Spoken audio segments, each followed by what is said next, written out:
Hello and welcome to Movie Magazine. This is the last edition of Movie Magazine that you'll see in this spot because the team that brings the program to you has been invited to join forces with Film Fanfare, which so far has been coming to you on Sunday afternoons. Very shortly, the new Film Fanfare, incorporating Movie Magazine, will be coming to you on Saturday evenings at 10 o'clock. For some rather complicated reasons, which I won't bore you with, this can't happen absolutely immediately.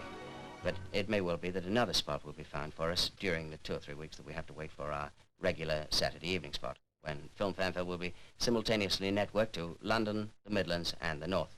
Anyway, let's get on with tonight's program. Let's start with next week's Odeon release, The Harder They Fall, starring Humphrey, Bogart, and Rod Steiger. Steiger plays a crooked fight promoter who discovers an enormous 7-foot-tall Argentine boxer called Toro Marino. He knows that this Latin giant will never be any good, but he decides to embark on a program of rigged fights and ballyhoo to qualify him for a title bout. To do this, he needs a frontman, and he hits on the idea of hiring Humphrey Bogart, who plays an unemployed but highly respected sports writer.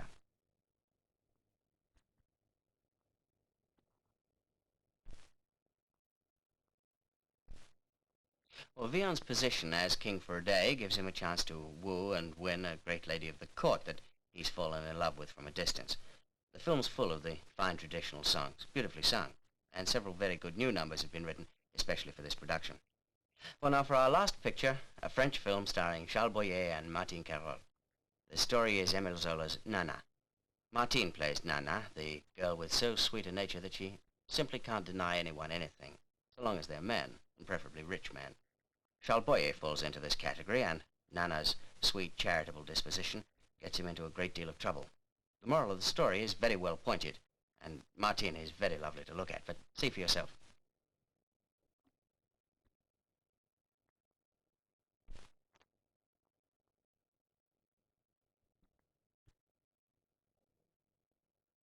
Well, Nana is beautifully photographed in color, and the subtitles are very easy to read.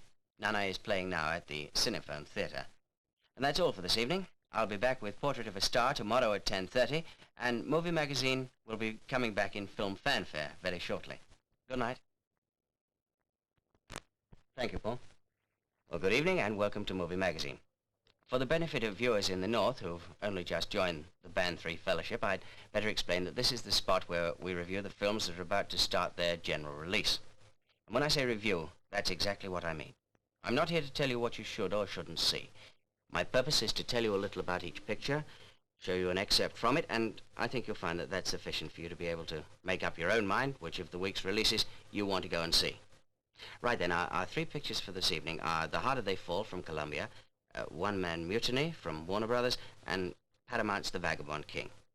Let's start with the Odeon release, The Harder They Fall, starring Humphrey, Bogart, and Rod Steiger. Rod Steiger plays a crooked fight promoter who discovers an enormous 7-foot-tall Argentine boxer called Toro Marino. He knows that this Latin giant will never be any good, but he decides to embark on a program of rigged fights and ballyhoo to qualify him for a title bout. To do this, he needs a frontman, and he hits on the idea of hiring Humphrey Bogart, who plays an unemployed but highly respected sports writer.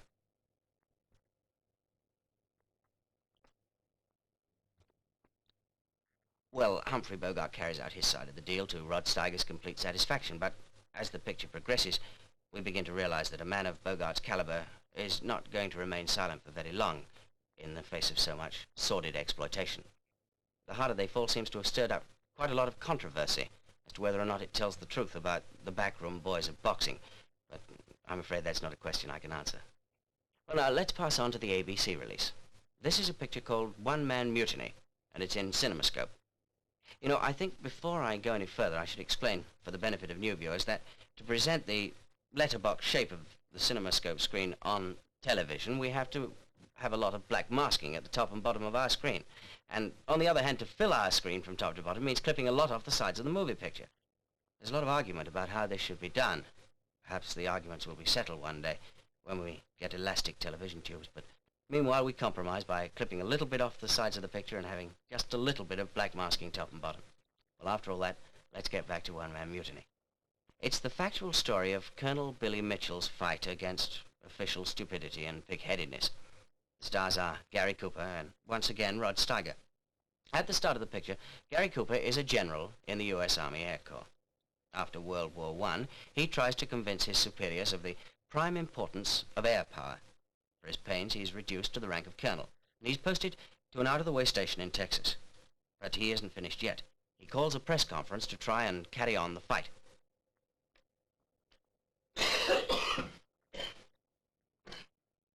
And so the fight goes on. This issue of just how far a soldier is answerable to the dictates of his own conscience, when these are opposed to the orders of his superiors, is one that's arisen rather a lot in recent years, especially in the war criminal trials. Well, One Man Mutiny lays the case before us very clearly, besides being a most dramatic story. And for the Gaumont release, we have Paramount's great VistaVision musical, The Vagabond King, which is even bigger and more spectacular than the production more than 20 years ago, which starred Dennis King. The famous operatic star Oreste plays Francois Villon, the king of the vagabonds. Catherine Grayson plays Catherine de Vaucelles. Walter Hampton is magnificent as King Louis, and the exciting tavern wench, Augette, is played by Rita Moreno. Well, early on in the story, the leader of the vagabonds gets involved in a tavern brawl, and as a result, he and many of his followers get thrown into jail.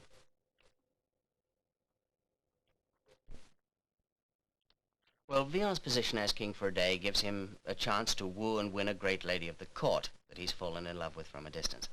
The film's full of the fine traditional songs, beautifully sung, and several very good new numbers have been written especially for this production. Well, that's all I have for you tonight, so until next week, I'll hand you back to Paul Carpenter and say good night.